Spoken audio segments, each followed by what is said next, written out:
Hey guys, how's it going? Coach Jorge here, and today we're gonna cover 5 exercises to let you know if you are an intermediate level calisthenics athlete. If you guys go back in my Instagram, I gave you 5 exercises for a beginner. If you haven't checked those out, scroll down the page and check those out. Now you'll be able to see if you're an intermediate athlete. First exercise we're gonna do is called the ring dip. So these are gonna be a little bit more unstable than the traditional bar dips, but you'll still always come up, turn those rings out, always lock the arms. I'm a big stickler for making sure those arms are locked out.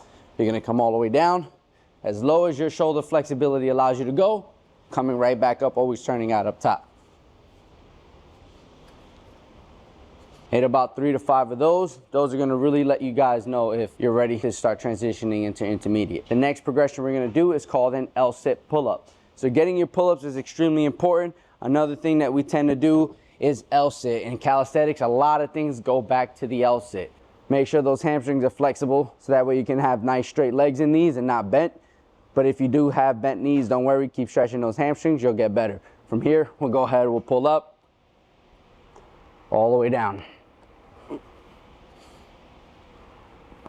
Next progression we're gonna go over is the wall handstand push-up. When we're setting up for the wall handstand push-up, don't forget, bare minimum, try to be at least 2 feet distance from the wall, and that's your foot size. You'll be here.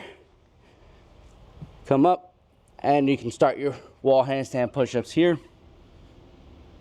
As you push up, keeping it nice and tight.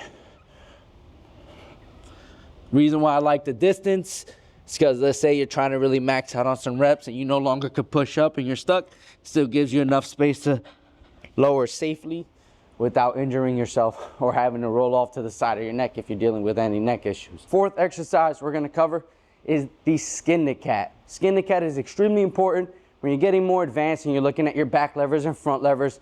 The skin to cat is the base of your back and front levers. Okay, come follow me. We're gonna go over here and look at the skin to cat. Full hang always. We're gonna either tuck the knees and straighten out the legs as you come all the way back and around. See how low can you get and come back around. If those feel easy with the knees bent, then you'll do the same thing with straight legs, coming all the way around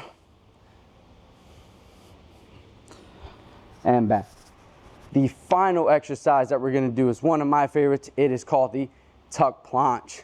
That one, you can come down to the floor and do it, but if you're dealing with any wrist issues, using a set of parallel bars, if your gym doesn't have any, you can use dumbbells that are not gonna slide. Ideally the ones that are rectangular shape so they don't slide out on you. Tuck planche, getting nice and low on the ground. Always turning the fingers out is gonna be important to not putting too much pressure on the wrist, because fingers forward, if you don't have the good wrist flexibility, it's gonna tend to bother. Fingers out to the side, strong protraction, and all you're gonna do, you're gonna pull the knees up and hold this position. Now I know sometimes we see that and we think, wow, I got it. It's a lot harder than you think, which is why this is a prerequisite for intermediate. Do all your things in your beginner level so that way you can get ready and be ready for that intermediate level. Everything at the intermediate level, in my opinion, should be done at least 4 rounds of everything. Minimum 3 reps, max anywhere from like 6 to 8 reps in that intermediate stage. You still want to build up that conditioning work. As a beginner, you want that higher reps, like 13 to 15, intermediate about 6 to 8. And then when you get really advanced, we'll talk about those reps later. Stay tuned. Let me know how these work. Let me know if you're an intermediate athlete or not.